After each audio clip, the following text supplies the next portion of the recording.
Good evening, everybody, also from my side. Short intro to this presentation, the flow. Why the flow, I will explain later. So my name is Jost Napret.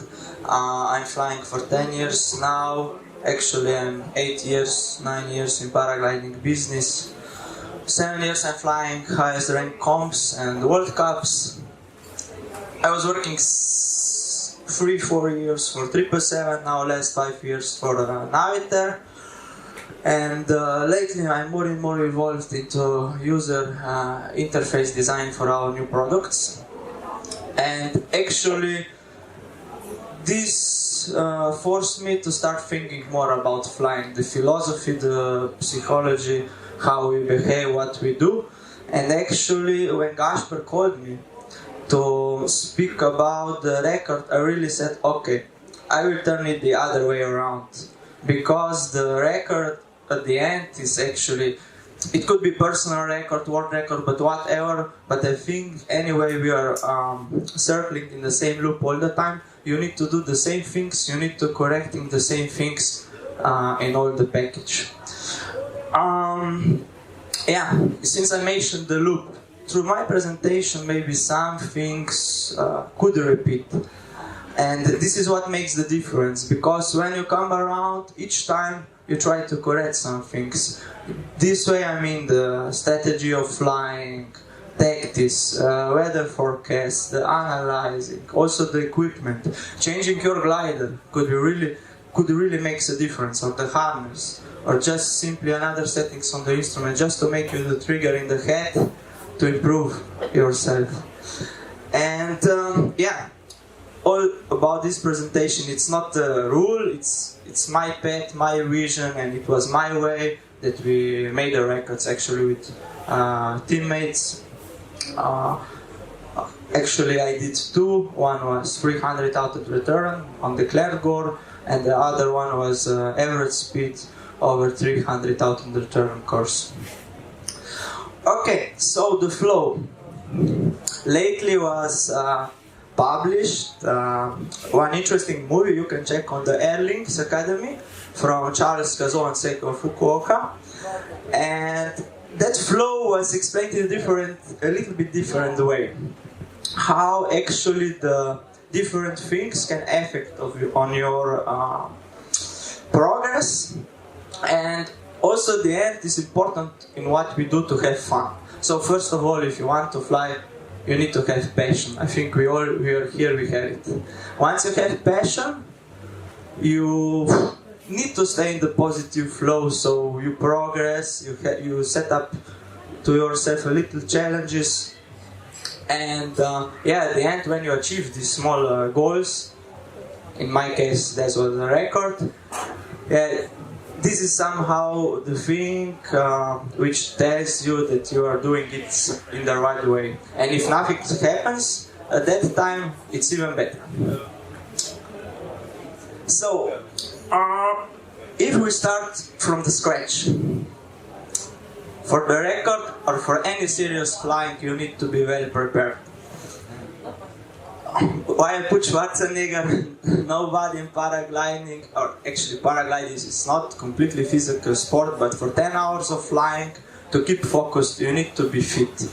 You don't need to be super athlete, but it will make your job much easier. You will be able to concentrate on technique, on strategy, following the weather, reading the weather. And if you are not tired after 5, 6, 7, 8 hours of rough flying, it's also less chances for the mistakes and for the accidents. At this point, physical preparation, I would also mention the food and drink. That's one thing we always forget. And for myself, I found out that I'm good for the 10 hours, I'm good with 3 liters of water, 2 Red Bulls and some carbohydrate gels. Some people prefer also some chocolates or even beer, I heard, and sandwiches, but that's personal. But it's good to mention so we don't forget on hydration, because after a few hours in the air, headache and all this stuff can really affect on everything. Mentally, In mental preparation, it's difficult to say. It's more like depending on the lifestyle. The only thing I would point out here is to keep focused. In the way to keep focused, that if you have some problems, if your head is not clear, and if you are really you don't feel well for the day, even if the weather is far the best, in the last 4 years, stay at home, have a beer, whatever. Just don't push yourself if you don't feel comfy. It's difficult to do it, but anyway, there will be a weather. It's not the last day in your life, and for sure you will have some more chances to do it, and maybe it's even better and even more sweet when you do it after the other guys. Technical skills. Technical skills here I would mention the glider, and especially with managing the glider, to have it fully under control. I will explain about this more later. And actually, your task and route or your challenge, you really need to carefully prepare, and actually that's about the next slide. Planning the task itself, it's like this. When you start, the best is with beer, with friends, or winter evenings alone. However, all combinations are okay. But for sure, you need to get some tools to do it, because without map for the beginning, hand map or on the computer, you can do it. And for sure, you need to have some more feedback about flying in that area. And from that point of view, the contents are very suitable to get the IGCs from the previous flights.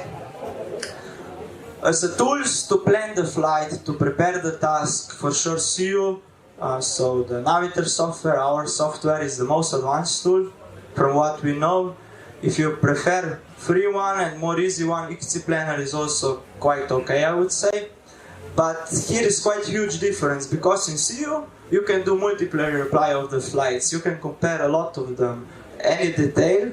On XC Planner you are very limited in that way. And all these details, when you go to, actually, if I go now to the last point of this slide, when you do copy-paste of the flight, in that way I mean practical case. First flights from the Sorica were done in long flights, 250, 270, Urban and Aljaž, I think they flew in 2006, 2007. And actually those flights were helpful for us. I took them, for example, it never happened to me in the last 5-6 years when we were attempting this record, that I would flew from Sorica till Gemona just with UTMS. It happened first time to me now when we did the records. Just because the weather has changed or something, or we were not up there on the right day. That's an interesting point here. Then the planning itself, here I would mention, actually you need to take a look for the most safe and more risky options. When you go to areas without landings, find the alternatives, good ones, bad ones. Always have a plan B, because if you will not have it, sooner or later you will get yourself into the trouble. When you have somehow your approximate route task, try to determine the weather, or different options for the different weather variations. Practically, Sorica again, if you have north situations, you can fly different routes in the Italy, as you have more south wind directions, for example. And there are two other things. It's good to know before, or at least to have an idea, or to make waypoints like navigation points. Rivers, villages, cities, if they are there, lakes, there is a lot of artificial lakes, for example, in the Alps, which are really nicely visible and good navigation points. Because once you go, for example, you are sucked into the cloud, you want to go one direction, you have mountain on the other side, you don't know where you are, even the instrument will not help you.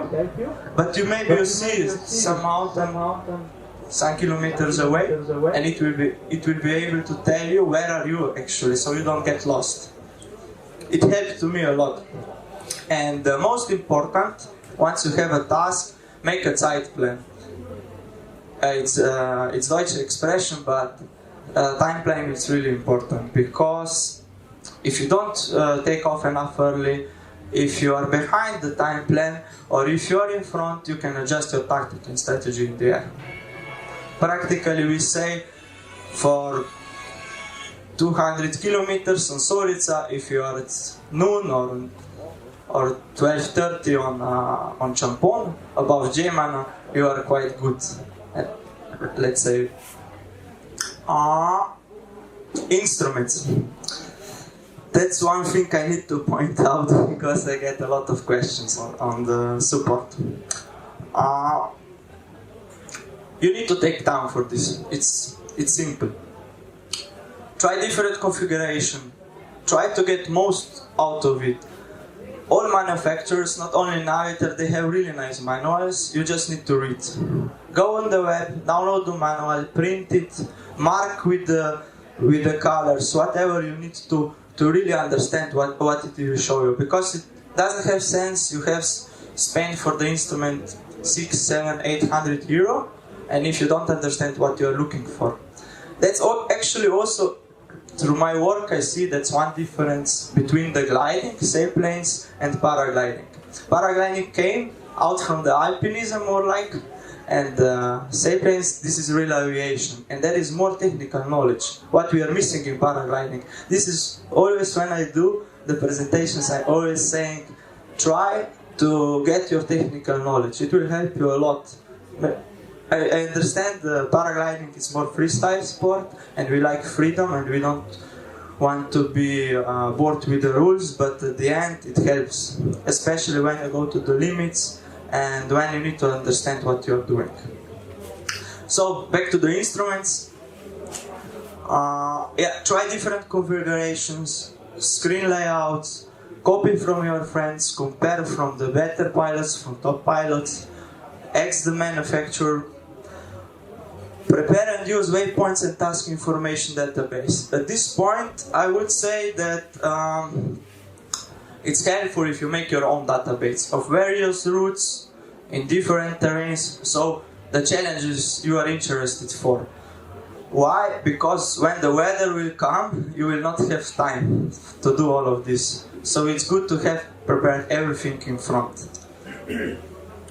Polar curve, suitable for your wing. It's helpful for the arrival altitudes calculations, which are not really reliable, because all the calculations for the arrival altitudes are using so many factors in the formulas that it's really difficult to determine it, but it's good to know how much you can get out from your glider. Then glide, and that's the most important. Two information which you will observe on the ground, in the air. So glide ratio you have, and glide ratio glide ratio you need to reach some point to reach the goal. So that's all what I already explained. And at the end, keep it simple. You don't need 100 information on the screen. Actually, you need 5 or 6 info. Altitude, speed, ground speed, vario is beeping enough. Then you need the glide ratio you have, glide ratio you need, and where you need to go, and the time. That's all what you need from the basics. And it's the same, actually, maybe some of you will not want to hear that, but when you go to serious cross country, it's the same, from my point of view, it's the same philosophy like when you go on the competition. Because at the end, when you fly the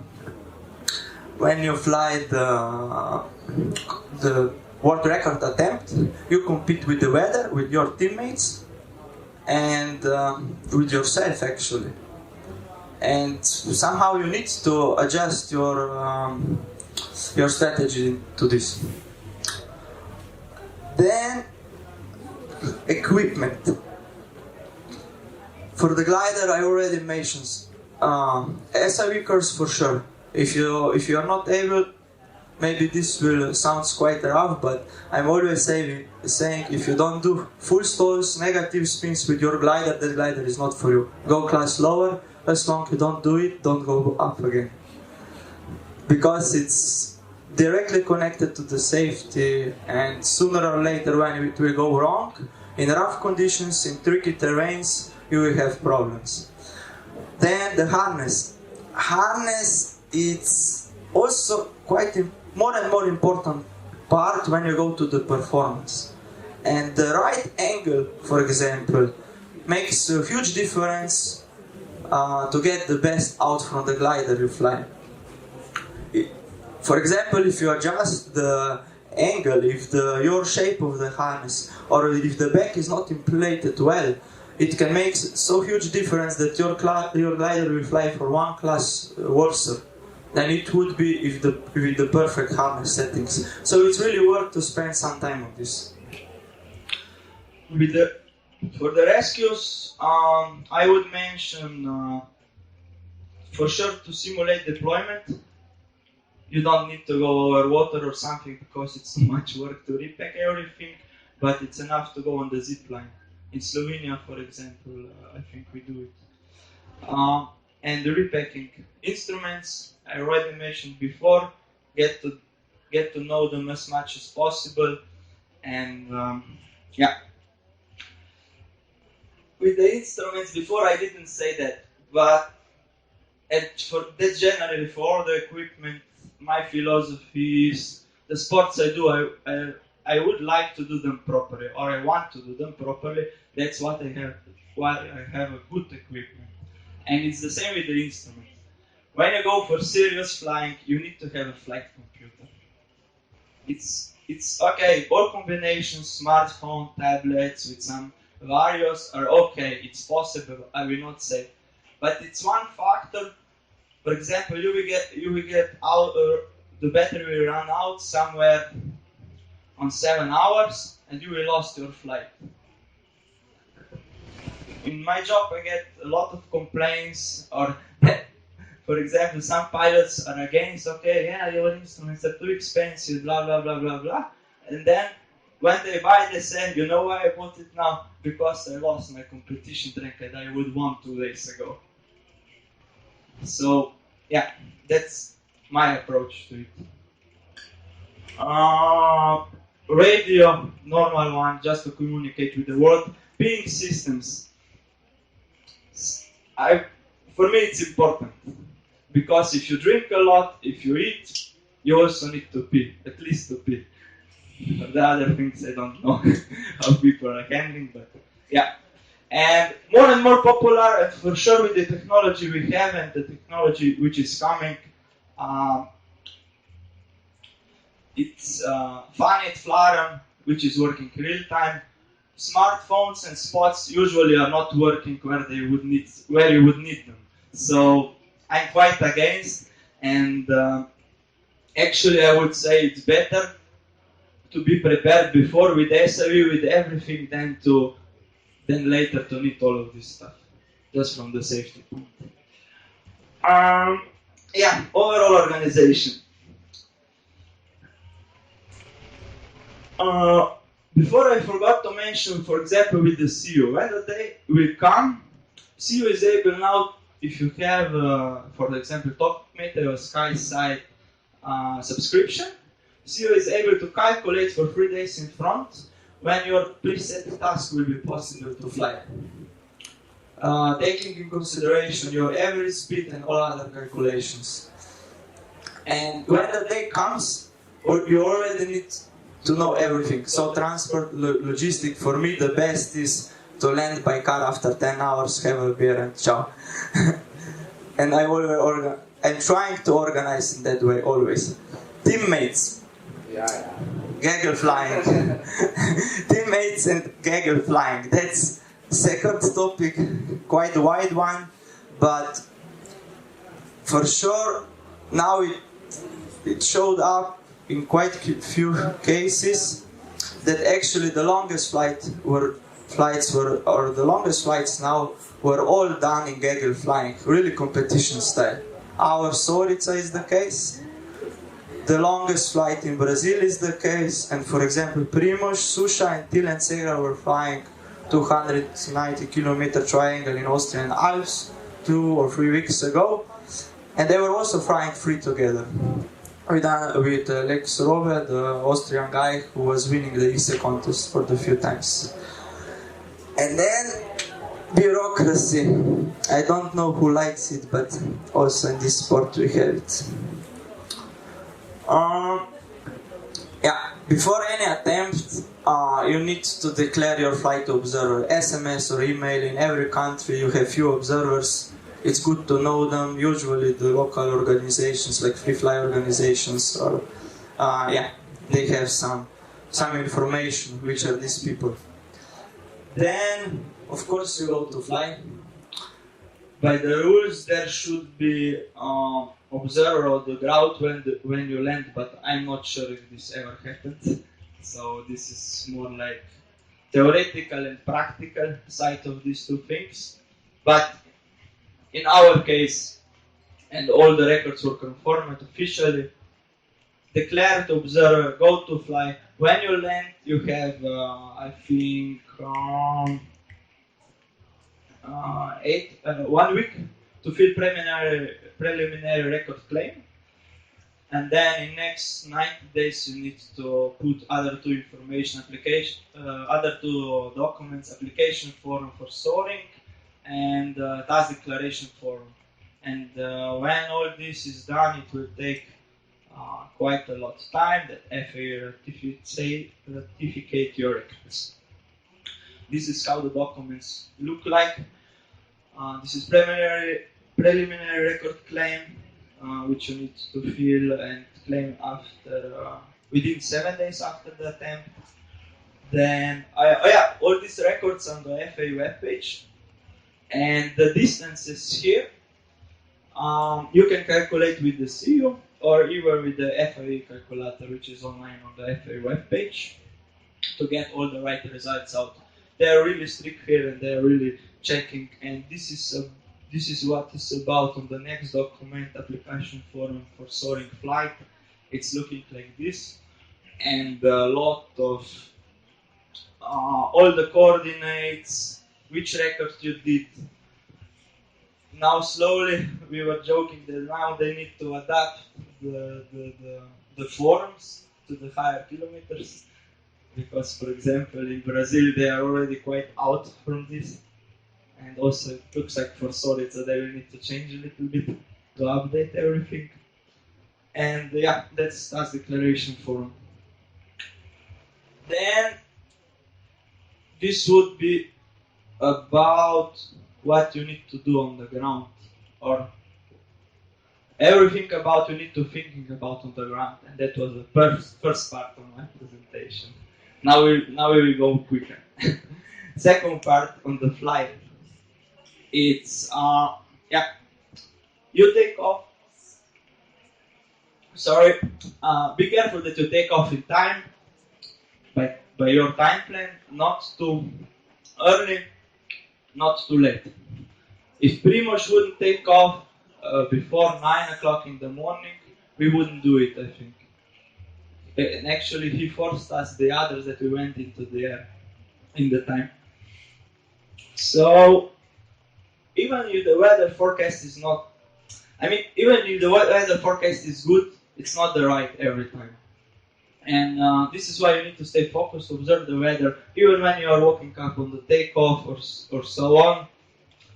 Take a look on everything, changes in the wind, inversion layers, when the clouds will start forming, thermal strength, wind strength on the takeoff. All these things will tell you more about the day, and you can compare this to what you see with the weather forecast. And it's really good with the time, and if you circle all the time in that loop, with the time you will get some feeling what actually you see and what is going on. Practical case today, I took off one of the first and we climbed up on 1,700 meters just because by my feeling I judged that it was worth to go early in the air because there was not a lot of time to climb.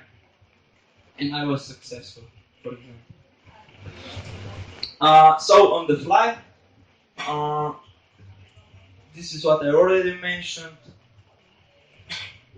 Use other paraglider teammates, everything what you can see. The birds, the clouds, the wind directions, valley breezes, everything is important. The smoke from where it's coming. And if you with the time when you look on all these things, you can adjust your line. You don't need to fly straight over your course, what you see on the instruments. You can go left, right, a few kilometers to correct the lines. Sometimes 200 meters, 100 meters left or right will make you a huge difference in order to progress faster, and it will make your job easier for the farther flight. So, yeah. Okay, that's actually observation and strategy. I already mentioned that even if we don't want to be in that mode when you go cross country, actually you compete. And you need to behave in that way. This is how I see the things. And yeah, when you are leading, so where you are in front your bodies, when you are in front of your time plan, I try to do this. Maybe it's not seen on the results every time, but this is how I try to do. Look, I'm looking at the instruments and actually saving the altitude and the advantage I have to progress still fast, but with less risks. Always have two ideas, because if you're in front, maybe you will do a bad line and you will need to correct this. Always have a plan B, even when you are following. But when you are leading, you are even more exposed. Yeah, that's the line. Actually, which line to take. When you look the others, what they do behind, which way you can correct, and actually that way you can also more easily evaluate if you are able to come above that saddle, above that peak, how high I will come 500 meters in front. Yeah, and when you go, don't change your mind and go back, because you will lose actually double time. First time because you went, and then the second time because you will spend all the same altitude. You will lose the same thing when you will come back, so double time.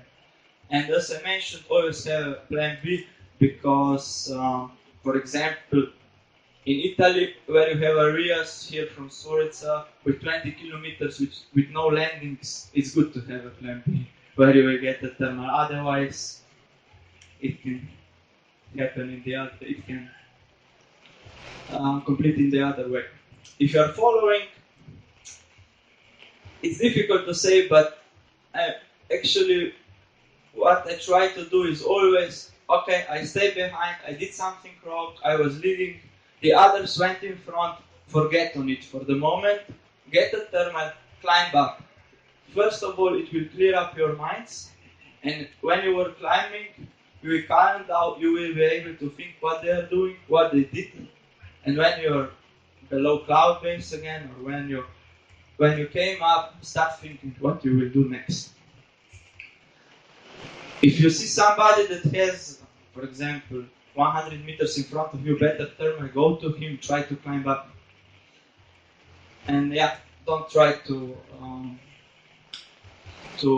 rush to get them, because sooner or later also they will fail. On 300 kilometers it will happen. Not really fail, but the weather will stop them for a few minutes, and it's enough to get them, if you do it easy way. You just need to stay focused on the thermaling and not pushing too much. And do it we do it on the right limit, actually. Now I have, actually, in the way of analysis, I have few practical cases from our from our record attempt. And here is how Primoz got me on the way back. We call this, sadly here, the mouse cave. This is because sometimes the wind, when you come back in the evening, it's so strong here that you can't get back. Sorry, it's here. Yeah, because I took the song. Okay, and they were always flying on the north path of this, and from here to here is actually no landings. Till here, let's say. It's around 10-15 kilometers. And in the past they were always flying here, and the same route back. But it happened 2 or 3 years ago that some guys were here much faster with the better weather, because we didn't know that we could jump here over. And it was the same last year when we tried with Primoz, made a waypoint, landed back in Tolmin. We flew here, it was a really good line. And by my mind, I did the same. But what happened, because the Primoz was observing more and adapting his tactic to the weather, he got me. I was leading 5 kilometers and he got me here, actually. On the traditional route, he had a really good line, some convergence, we were together. And, yeah. So,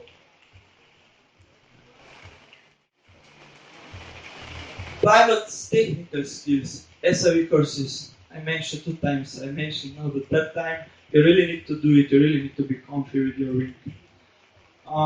Get comfortable using speed bar in bank PR. When flying in the edge, flying on the ridge, it's really important. You are able to push full bar in all conditions. And this is, even if you are confident to do the full stalls, you need to get used to that you don't have too much pitch when you release the speed bar, that you are able to push more over the thermals, and that's good to train. And that's directly connected to your limits, and that you know where is your comfort zone, and if your comfort zone is on the limit of your glider, you are on the good way that you will do it really good. And yeah, that's really important. Get a sense how far you can glide, actually where you can come with the altitude you have with your glider. And these are also experiences flying.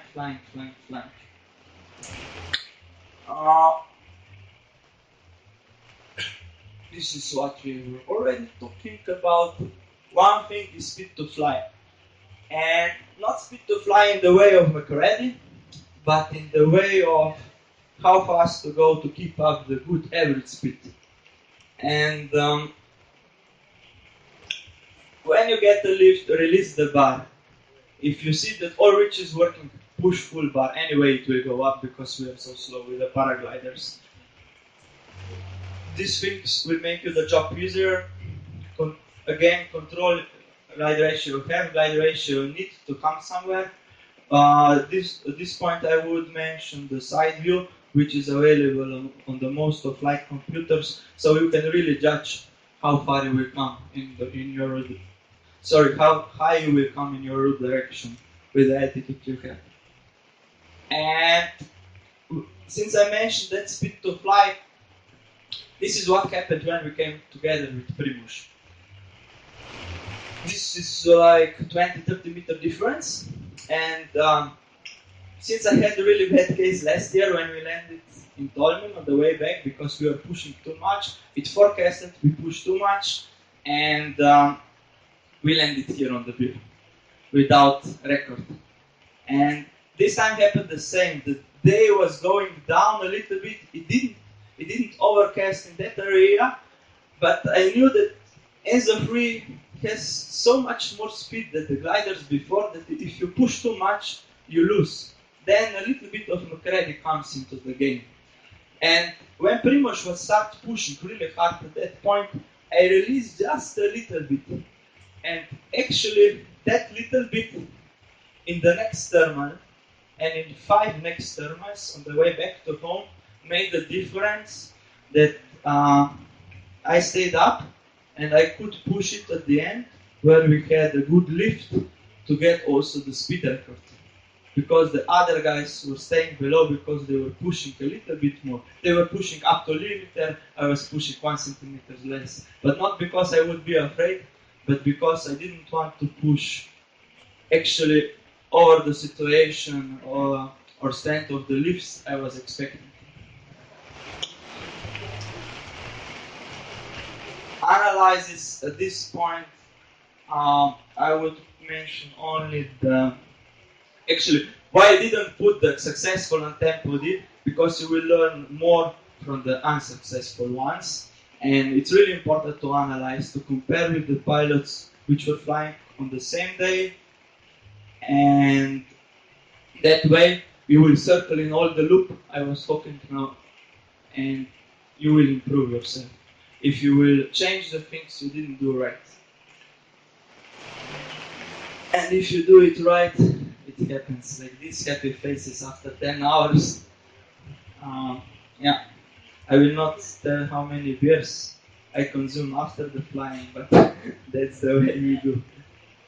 So that would be all from my side.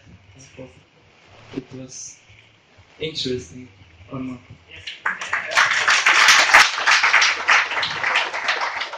Yeah, questions, of course.